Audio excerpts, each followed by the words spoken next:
Que alegria estar de volta nesse núcleo de bênçãos. A família Jesus Gonçalves, na cidade maravilhosa do Rio de Janeiro. E para todos os web amigos que acompanham essa transmissão nesse momento tão especial para os nossos corações.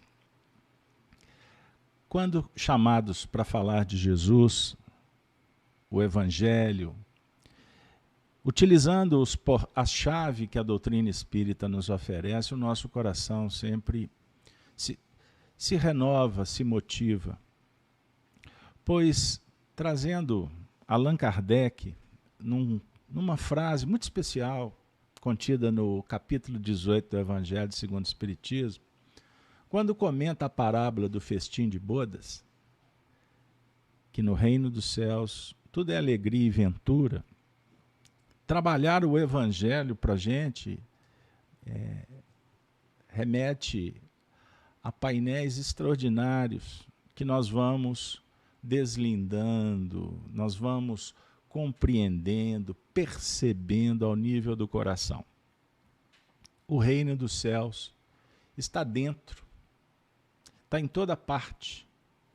Então, em nível de filosofia espírita, nós mergulhamos para conhecer a nós mesmos e, naturalmente, domar nosso temperamento, as nossas emoções e transformar, transcender sempre que possível e ir devagar, mas perenemente, estabelecendo essa morada em faixas superiores, em contato com aqueles que representam o amor verdadeiro, a justiça plena, a misericórdia, nas suas facetas, que são infinitas. Então, o nosso tema, Preces Espíritas, passeando por esse livro maravilhoso que é o Evangelho segundo o Espiritismo, sugere para nós alguns aspectos que eu gostaria de, com muita humildade, mas responsabilidade, convidar os irmãos para mergulhar nesses episódios do Evangelho segundo o Espiritismo, porque nos auxilia de uma forma extraordinária no que remonta a esse processo do autoconhecimento. Uma vez que pela oração, pela prece, nós promovemos uma alteração de consciência. Nós modificamos o cenário interior e, naturalmente, ampliamos a percepção, assimilamos conteúdos que, de ordinário, temos dificuldades quando lidamos com os 5 sentidos apenas. O tato, o paladar, a audição e a visão. Nós vamos abrir a percepção, a intuição, abrindo uma ponte-luz. Olha que beleza. Para trafegarmos, para transitarmos no inimaginável. Então nós estamos na Terra desenvolvendo faculdades. Eis o que o Espiritismo nos ensina. Por exemplo, a razão, a vontade, a imaginação, a criatividade. Razão, sentimento. Portanto, somos co-criadores. E fomos informados durante muito tempo que somos filhos de Deus.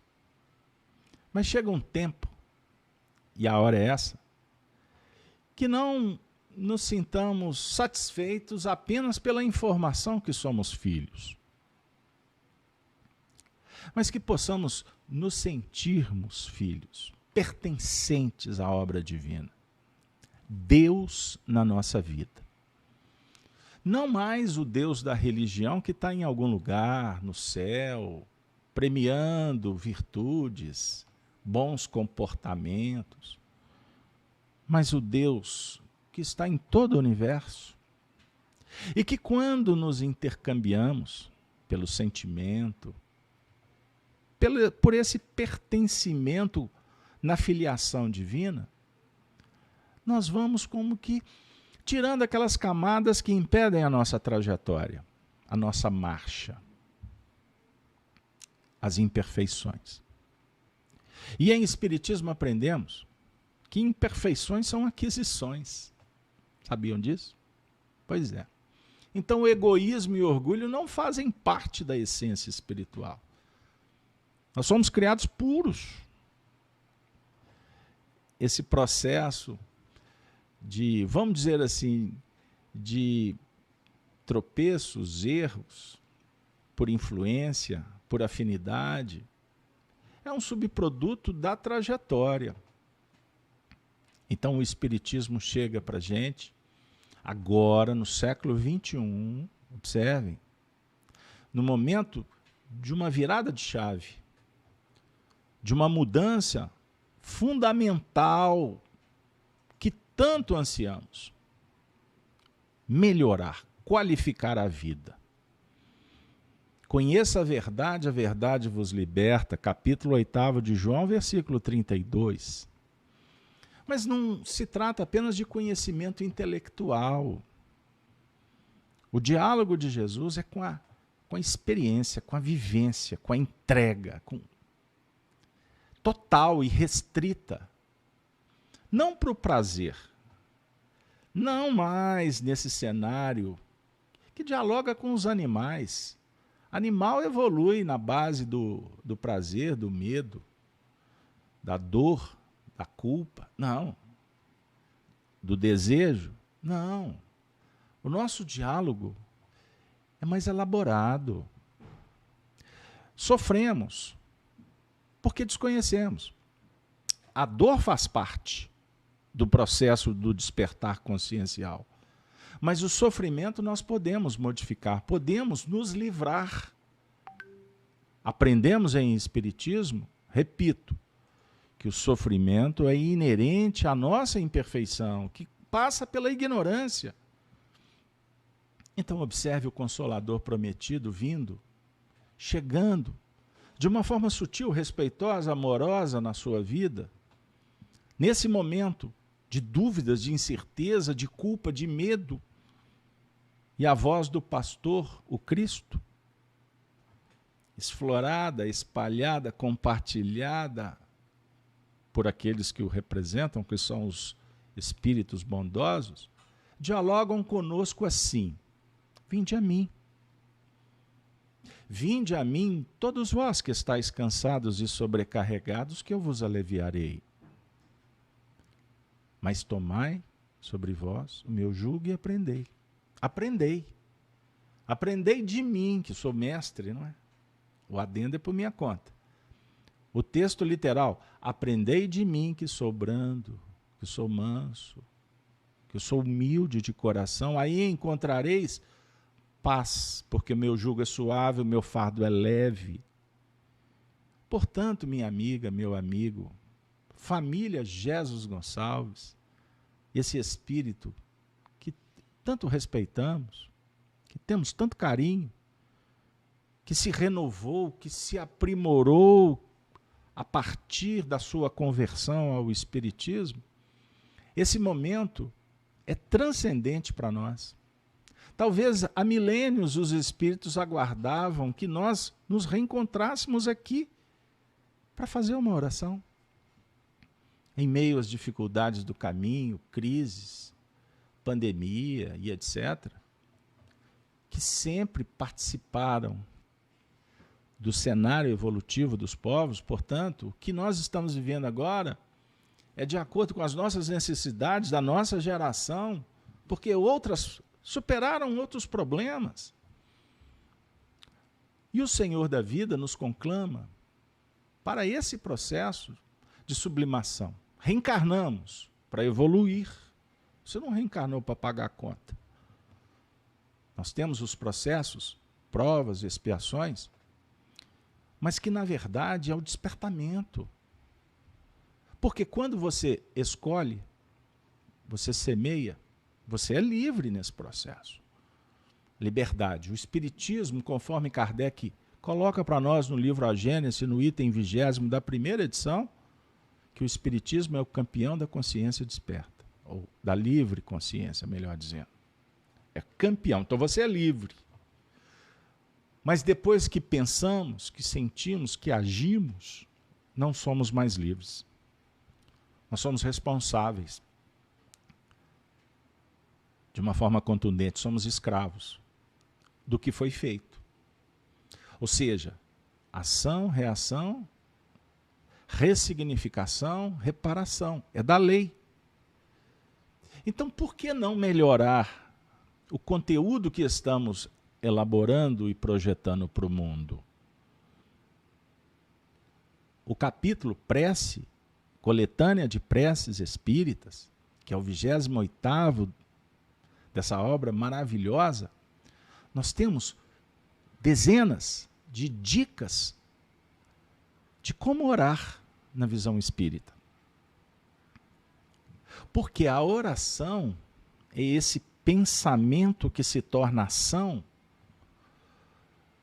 num cenário diferente do até então operacionalizado na rotina do mundo, no pragmatismo, no empirismo do dia a dia. Dessa história de levantar, cair, tornar, cair, levantar, nesse batismo da água, reencarna, desencarna, fica doente, envelhece, é jovem. Nós precisamos de sair disto. Deixar Carlos Alberto de reencarnar? Não. Eu não estou discutindo a questão da lei natural. Nós precisamos de sair desse ramerrão que nos aprisiona. Chegou o momento de alçar um voo diferente. E o mundo mental é a base para a gente conquistar, para a gente conseguir tudo isso. Então o Espiritismo vem nos mostrar, de uma forma metodológica, comprovada. Esta é a ciência espírita. Ciência espírita não vem disputar espaço com a ciência humana. Cada coisa no seu lugar. A ciência espírita dialoga com a teoria moral espírita da realidade do mundo espiritual, do convívio com os espíritos, pela mediunidade ostensiva ou não. A teoria espírita mostra para a gente o valor da oração, o poder e os resultados. Por isso, cada tópico desse capítulo 28 é um verdadeiro tratado de espiritismo. Porque é um convite para dialogarmos com o mundo metafísico, com o mundo interior, fazer luz.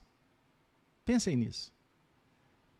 Jesus disse, Deus é luz, ele se autoproclamou luz, eu sou a luz do mundo, capítulo 8º, versículo 12. Aqueles que me seguem não andarão em trevas, mas terão a luz da vida. Não se pode esconder numa cidade. Estão lembrados dessa passagem?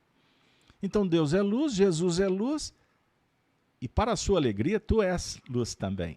Olha que beleza. Aí a gente vai para Mateus. Vós sois o sal da terra.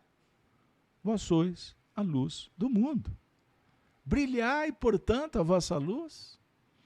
Em Lucas, andai enquanto tendes luz, para que a luz que há em ti não se torne treva. Que diálogo extraordinário com esse universo interior. Então você tem o potencial de fazer luz. A sua mente é um espelho, afirma Emmanuel. Espelho reflete o quê? Olha a luz de novo. Aí o Emmanuel dá uma dica. Limpa o espelho, burila o espelho pelos bons pensamentos. Pela maneira mais equilibrada de sentir, de domar as suas emoções, não ser escravo delas. Nós estamos, então, chamados para orar. Só que até então a oração para a gente ficava naquele mecanicismo da decoreba, da repetição.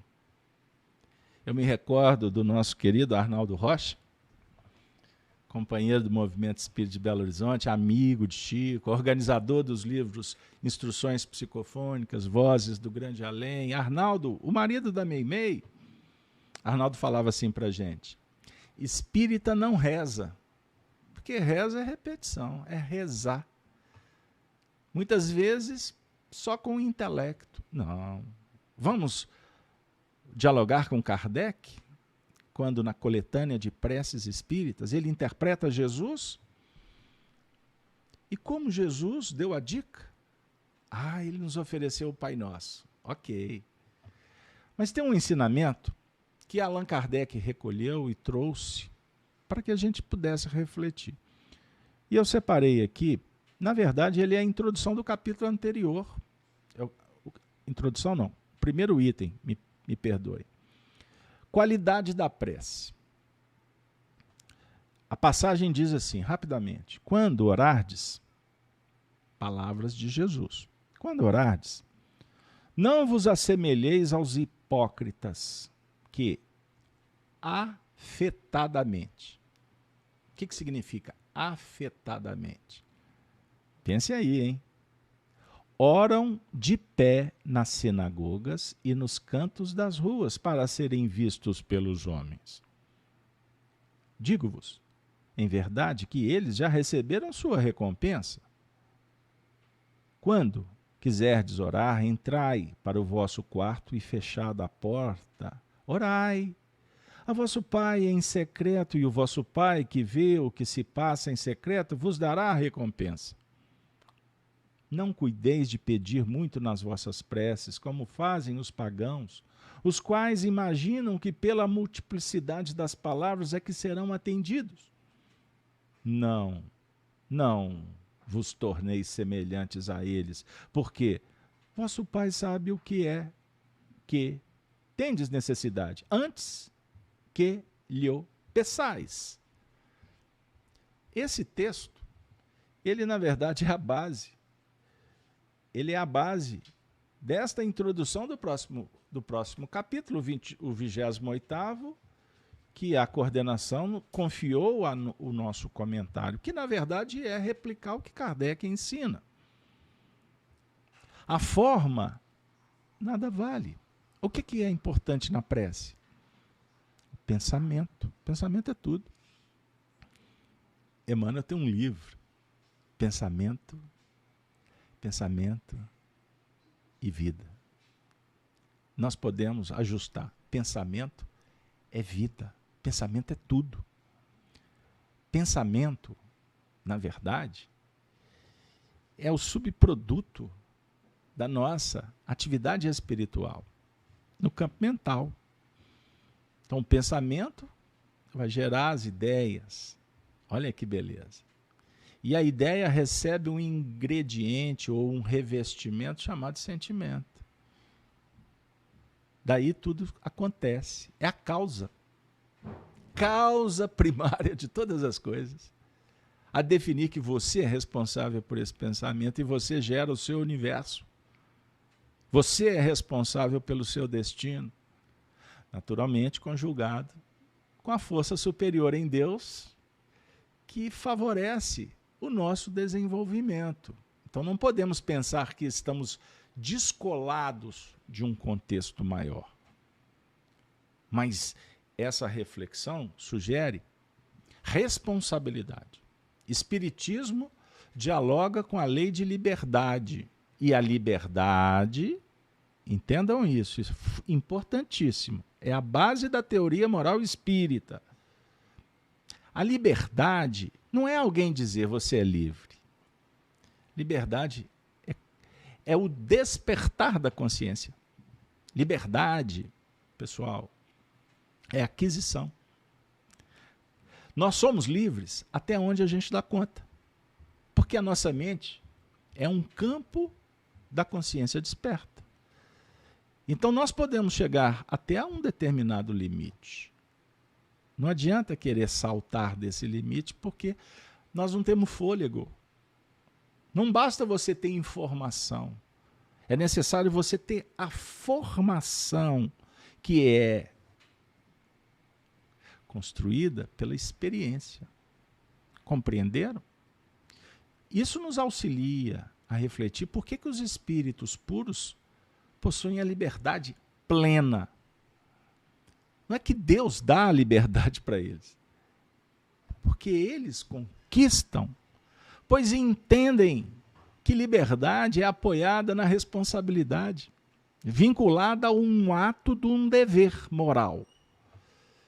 Então, quanto mais investirmos em busca da sabedoria e da virtude, nós estaremos cada vez mais próximos da igualdade diante da lei, compreenderemos que todos somos filhos legítimos.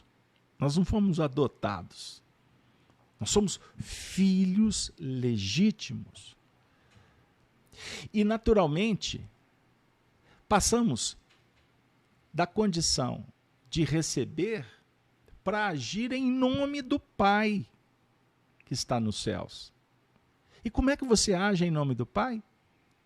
Fazendo sua obra, progredindo, amando. E quando, repito, a gente abre o coração para orar, nós estamos nos movimentando em várias facetas das virtudes. Senhor, eu vos peço humildade, sensibilidade, simplicidade. Senhor, eu vos peço o necessário. Aí eu vou percebendo que o supérfluo me traz dificuldades. Supérfluo dá trabalho, gente, porque chama para administrações que muitas vezes não nos compete. Não nos importa na evolução. Lembra quando o Chico Xavier falava que na oração Jesus nos ensina a pedir pelo pão? O pão nosso de cada dia. Ele está nos ensinando a pedir pelo necessário. O pão como um alimento básico da vida. Aí o Chico, com aquele jeito mineiro, ele dá um toque assim muito legal. Ele falou assim, olha, Jesus não disse para a gente orar pedindo pelo sanduíche. Aí o Chico, que tinha também as suas tiradas muito engraçadas, ele falou assim, olha, e o sanduíche, basta passar a faca no pão que vira sanduíche. Sanduíche de vento, mas é sanduíche. Você abriu, sofisticou. E quando sofistica, dá trabalho. Porque você vai ter que cuidar do ingrediente, aí se exagerar, perceberam? É humildade, é simplicidade, é o básico. Observem que quando nos relacionamos com o Altíssimo, nós vamos em busca do entendimento. Por isso Jesus disse, pedi e obtereis. Buscai e achareis. Batei e abri-se-vos-á, porque quem pede recebe, quem busca acha, quem bate a vida abre. Aí vai a dica espírita. O que tu está buscando?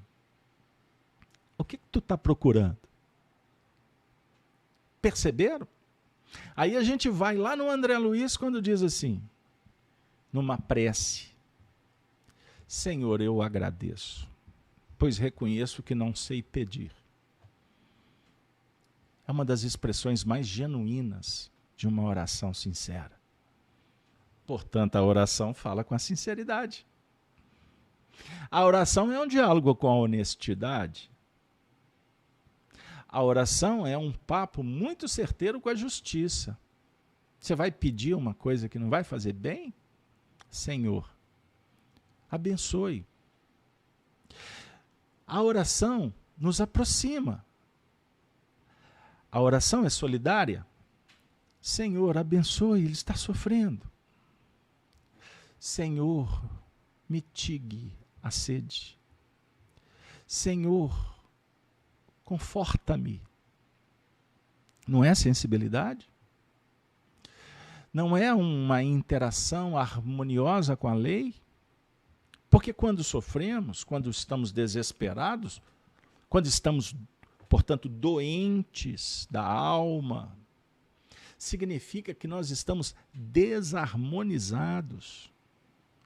Nós estamos em desequilíbrio. Porque descolamos de nós mesmos. Você se desvinculou da lei divina. que está dentro de você, da sua consciência, que deu uma dica legal para tu passar por um caminho, mas você talvez, vou deixar para depois. Aí nos damos com os burros na água. Aí tropeçamos, caímos, nos esfolamos. Aí nos arrependemos. Aí gera a culpa, o conflito. Ficamos doentes, quedados.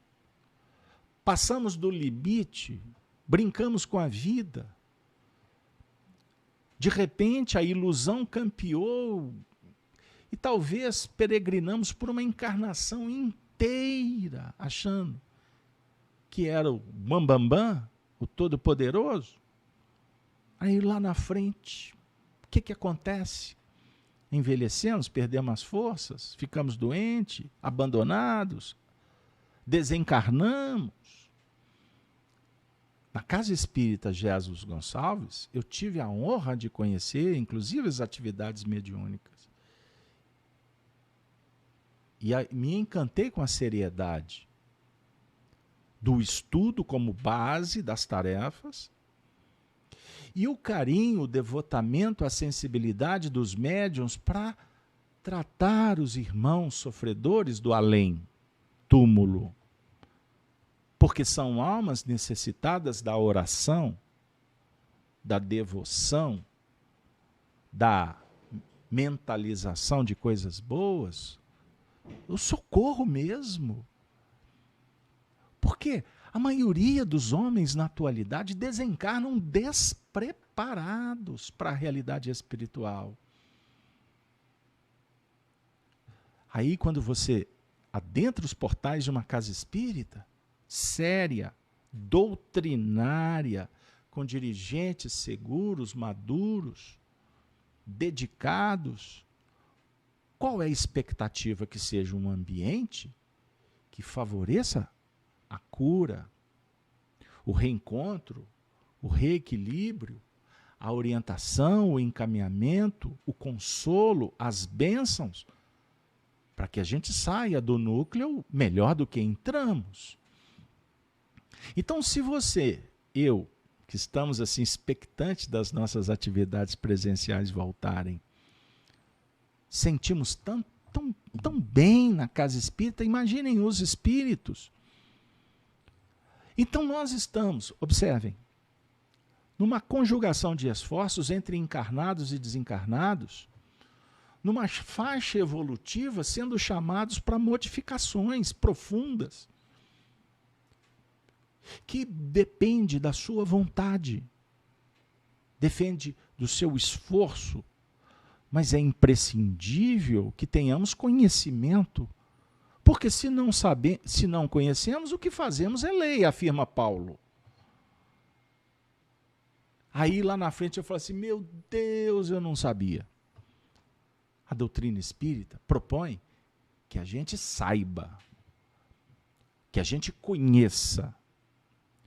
E a doutrina espírita, estudada com afinco, com perseverança, sem querer respostas prontas, como nesse mundo das redes sociais, nós como dirigentes, médiuns, expositores, trabalhadores do centro espírita, somos visitados por pessoas do mundo inteiro querendo que a gente dê respostas que vão resolver dramas milenares. Em 5 minutos. Não busque isso. É uma dica amiga, responsável. Não coloque a sua felicidade ou a sua infelicidade na mão de terceiros. Estude a doutrina, para que esse conhecimento revele realmente quem você é.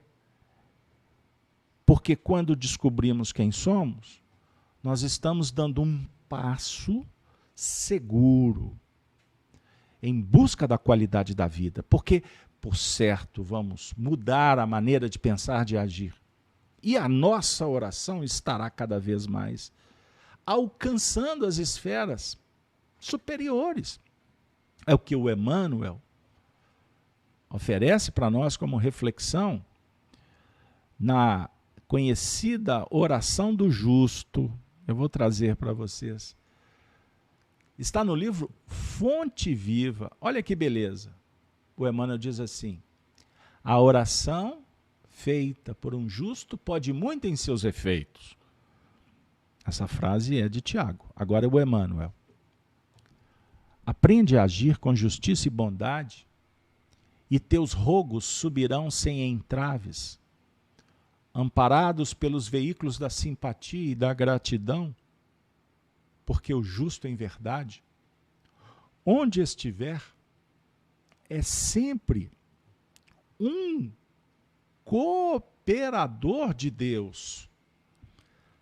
Que a nossa oração, portanto, dialogue com o nosso comprometimento de fazer luz na própria intimidade, sendo pessoas melhores, trabalhando aqueles aspectos do homem de bem, aquele que está se esforçando para viver a lei de justiça, sendo justo consigo mesmo, lutando para ser ponderado, para ser cuidadoso com o semelhante. Amor. O homem de bem vive a lei de justiça, de amor e de caridade. O amor, a língua dos anjos, a língua da caridade, a língua que nos transforma em pontes-luz, é a maior das orações. Quando você põe o seu coração nas suas mãos, nos seus olhos, na sua atitude, é agir procurando exercer virtudes, a generosidade, a solidariedade. Não é caridade? Como que nós concebemos a caridade conforme Jesus? Estão lembrados da questão 886 de O Livro dos Espíritos? O que é a caridade? Caridade é da moeda? Não, não é só isso. Caridade, gente, caridade é benevolência. Caridade é indulgência. Caridade é perdão. Então, benevolência, indulgência e perdão dialogam com a beneficência.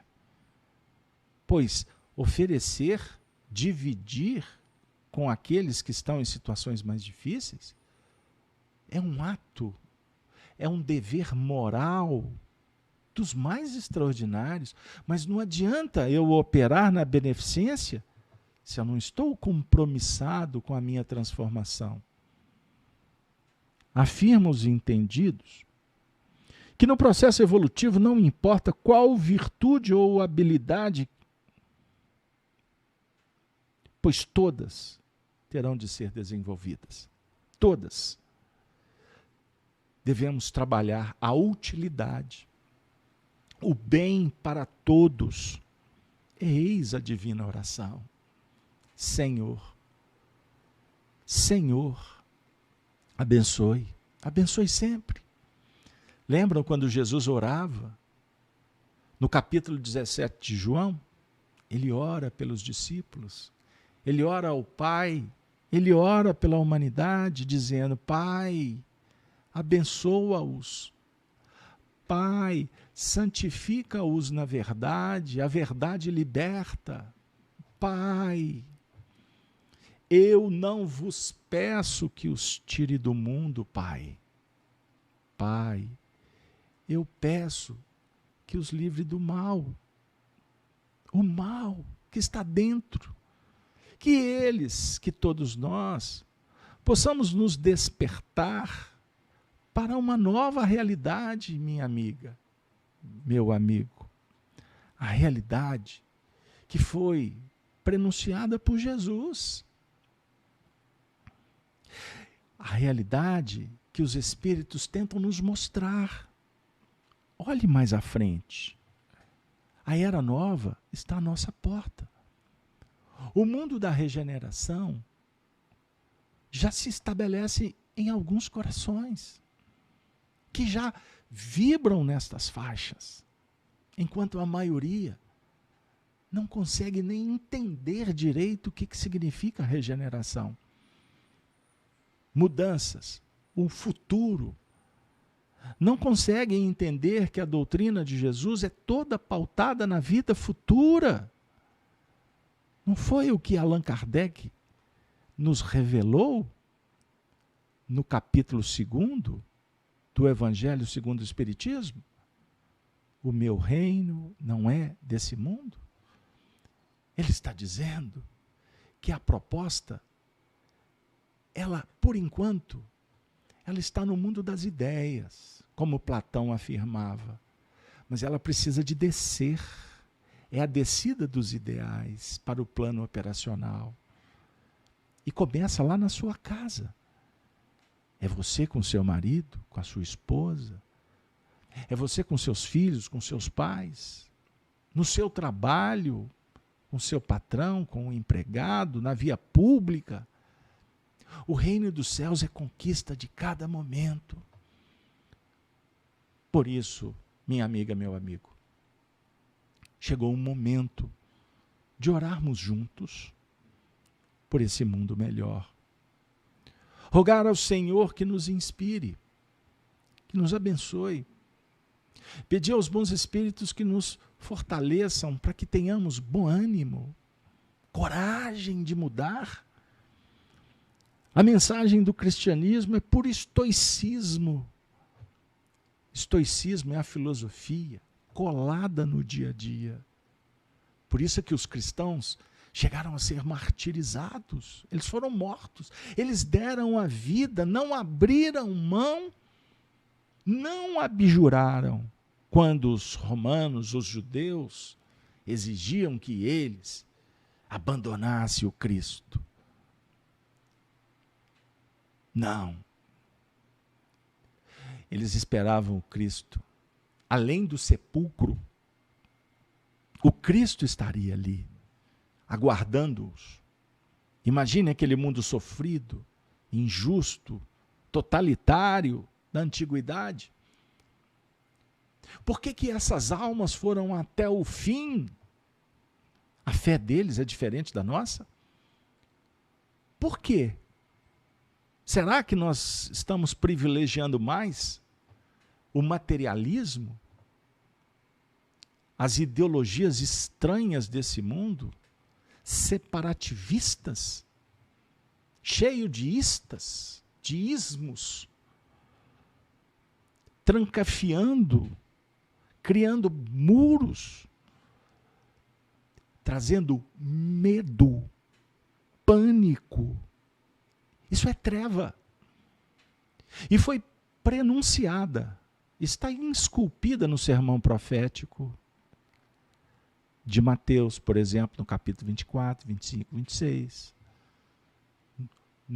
Nos textos do Apocalipse, que eu convido vocês a conhecer o nosso trabalho no canal Gênesis. Todos os sábados estudamos o Apocalipse à luz do Espiritismo. Os tempos são chegados, falou Kardec no capítulo 18 do livro A Gênese. Jesus disse que naquele período, que é o que vivemos, dos testemunhos, das definições, quando ele afirma que naquele período, falsos cristos, falsos profetas, mentiras, corrupção, prostituição, até os escolhidos, até os estudiosos, até os dedicados seriam enganados. Tem uma expressão, família Jesus Gonçalves, que eu convido vocês a ler esse texto, que é uma das expressões mais verdadeiras do mundo atual. Jesus diz assim: naqueles tempos, a confusão seria generalizada e até o amor iria se esfriar. Pergunto para vocês: individualismo, materialismo, o negacionismo, o egoísmo, o orgulho, as fake news, tudo isso está por aí. Pergunto para vocês: não significaria para nós agradecer a oportunidade, ao invés de rebelarmos, de virarmos as costas, de abandonarmos, chutarmos o balde, como se diz por aí, dar crédito para aqueles que querem o descrédito? Será que nós não deveríamos agradecer a Deus por Ele estar nos confortando agora? Os bons espíritos orando e nos abençoando, oferecendo um recurso magnético, colocando essa medicação na água aí que você colocou no momento da oração. Será que nós não temos ou não teríamos que agradecer ao Espiritismo que explora tantas verdades, que aponta o caminho, que traz Jesus para perto, e nos posicionarmos com firmeza, estoicos, afirmando para nós mesmos, somos cristãos, e priorizarmos a vida espiritual? Será que não chegou o momento disso? Mas calma, se você ainda não tem essa certeza, elabore melhor, vá com cuidado, com prudência, e afirmar, confirmar, testemunhar a luz do Cristo em nós. O cristianismo não significa que você deve hastear bandeira para mudar o mundo de fora. Não é desse cenário que Jesus fala. A mensagem dele é doce, é respeitosa, é amiga, é silenciosa, é caridosa. A mensagem do Cristo é para o coração. Por isso, eu só tenho que dizer, Senhor, muito obrigado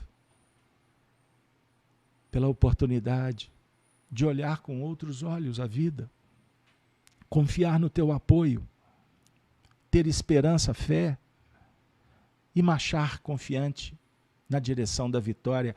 Mas antes de pensar nela, que eu possa lutar, lutar, lutar, lutar. Vitória é consequência. Felicidade e paz, estado de alma, é a consequência. Portanto, que eu possa olhar para o cenário da vida e lutar para superar os meus próprios limites. Agradecendo à humanidade, que eu seja humano, que eu me desvista das imperfeições que impeçam de eu poder dizer, meu irmão, independente da cor do credo, da posição que ocupa, todos somos irmãos. Agradecer aos bons espíritos que nesse momento festejam, celebram o nosso encontro, pois aqui vigora a sinceridade, a fraternidade. Mas agradecer também a todos que me toleram, que me abençoam, que são pacientes.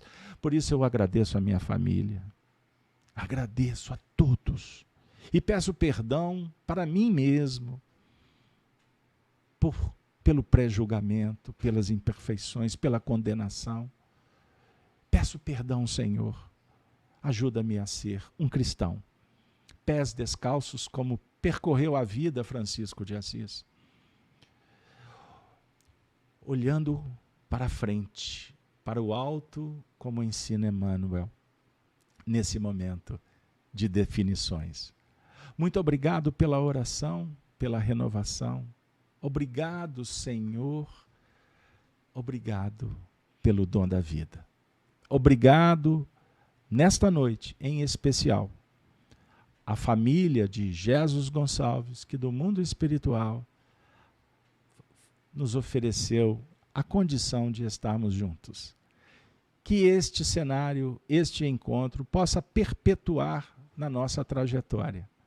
E a gente, com alma e coração, possamos contribuir para um mundo melhor, para o mundo preconizado por Jesus, o mundo do amor, o mundo da paz.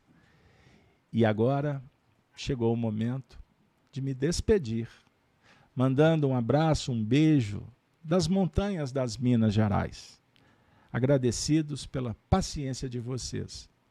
E como selo, um carimbo que caracteriza o trabalho nosso na casa de Kardec, nós vamos nos despedir com a saudação dos cristãos dos primeiros tempos. Ave Cristo. Os que vão viver para sempre te glorificam e saúdam. Ave, ave, ave Cristo. Um beijo no coração de todos. Até a próxima, se Deus assim nos permitir. Valeu, pessoal.